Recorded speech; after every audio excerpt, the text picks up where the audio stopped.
జై శ్రీరామ్ స్వామి. స్వామి, అంతా మనోరచనయే.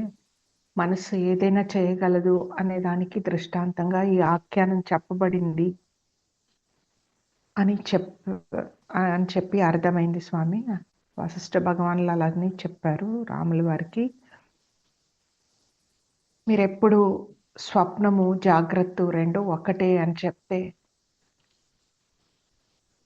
అది దాన్ని తెలుసుకున్నా స్వామి.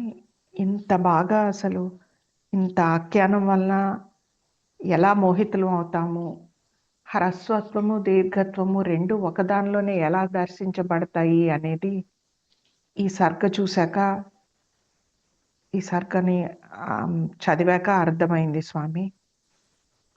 ఇవంతా నా కల్పనే అనేది.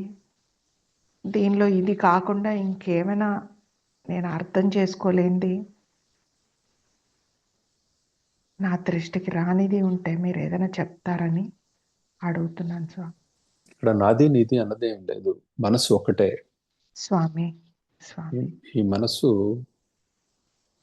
మనసులో అనేక మనసులను సృష్టిస్తుంది. ప్రతి మనసు ఆ తొలి మనసు తుల్యమే. మొదటిది సత్య సంకల్ప, తక్కినవి తత్కారణం చేత జన్మించినవి, ఉత్పత్తి వినాశాలనే అనుభూతిని కలిగి ఉన్నవి. తొలిదానికి మాత్రం ఉత్పత్తి వినాశం అనేది లేనే లేదు, భ్రాంతి కూడా అక్కడ లేదు, కారణం లేదు. సర్వం మనోమయం.